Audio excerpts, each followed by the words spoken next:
Iran's role in the Bible, from Genesis to the end times. Iran dominates the headlines with conflicts, threats, secret alliances, and nuclear ambitions. What few realize is that its story is already written in the Bible, its beginning and its end. Yes, Iran appears in the Bible from Genesis to the prophecies of the end times, but under its ancient name, Persia. The Bible doesn't just tell us about Iran's beginning, it also foretells its ultimate destiny in one of the darkest and most feared passages in Revelation. The War of Gog and Magog, a coalition that will rise against Israel in the last days. But before becoming a prophetic enemy, Persia was God's chosen empire to free his people, rebuild the temple, and fulfill Daniel's prophecies. The birth of Persia in Genesis.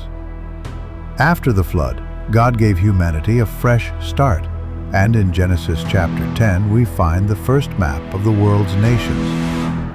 Noah's sons, Shem, Ham, and Japheth, became the forefathers of new nations. Among them were two patriarchs who would give rise to the Persian Empire. Madai, son of Japheth. His descendants, the Medes, settled in northern Iran, known for their toughness and tribal organization. Elam, son of Shem. His descendants, the Elamites, settled in southwestern Iran near the Persian Gulf. Elam was no small tribe. It was a powerful nation. In fact, Genesis chapter 14 records the Bible's first great international war, where Chedorlaomer, king of Elam, joined forces with other eastern kings to invade Canaan. They plundered cities, enslaved people, and took Abraham's nephew Lot captive. But Abraham, with only 318 trained men, pursued and defeated them, delivering a powerful message. No power can prevail against those who have God's favor. Persia, God's instrument of judgment and redemption. Centuries later, Persia emerged as a mighty empire. Through the prophets Isaiah and Jeremiah, God declared two great prophecies about Persia. Persia would destroy Babylon, the empire that had destroyed Jerusalem and burned its temple. Persia would liberate Israel. A pagan Persian king, Cyrus, would free the Jews and decree the rebuilding of the temple. Isaiah even called Cyrus by name 150 years before he was born. This is what the Lord says to his anointed, to Cyrus.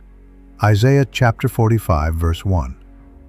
Both prophecies came true with terrifying precision. In 539 BC, Cyrus the Great conquered Babylon, fulfilling Daniel's vision. Daniel 5.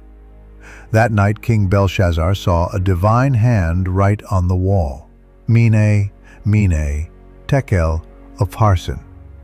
His kingdom was numbered, finished, and given to the Medes and Persians. The silver chest and arms, Daniel 2. Symbolizing the Medo-Persian Empire, two nations united yet unequal, Persia dominating Media. The bear, Daniel 7. A beast raised on one side, devouring three ribs, Lydia, Babylon, Egypt, Persia's greatest conquests. The ram, Daniel 8. A two-horned ram, Media and Persia, charging west, north, and south, unstoppable until a swift goat, Greece under Alexander, trampled it. Esther, Persia's unexpected miracle. In the book of Esther, set in Susa, Persia's capital, a Jewish orphan named Hadassah, Esther, became queen and saved her people from genocide.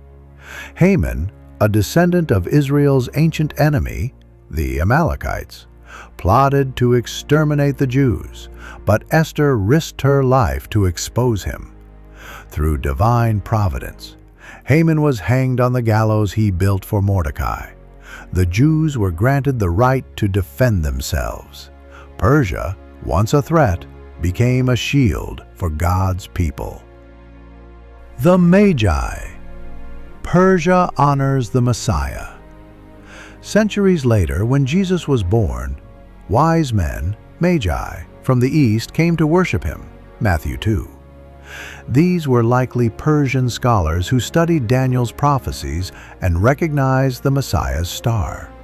They brought gold for his kingship, frankincense for his divinity, and myrrh for his sacrifice, revealing his identity as king, God, and sacrificial lamb. Iran's final role, the War of Gog and Magog. While Persia once served God's redemptive plan, Ezekiel 38:39 reveals its darker future. Persia, Cush, and Put will be with them, Gog of Magog, all of them with shield and helmet. You will advance against my people Israel like a cloud covering the land. Ezekiel 38:5-16. In the last days, Iran, Persia, will join a coalition, likely including Russia, Turkey, and North African nations, to attack Israel. But God will intervene with fire, earthquakes, and confusion, destroying the invaders. Yet, there is hope. Jeremiah prophesied, "I will shatter the bow of Elam, yet afterward I will restore the captives of Elam." Jeremiah 49:35-39. Even in judgment, God leaves a door open for Iran's redemption. Conclusion. From redemption to judgment and back? Iran's biblical journey is unique, created in Genesis, used to free Israel and rebuild the temple.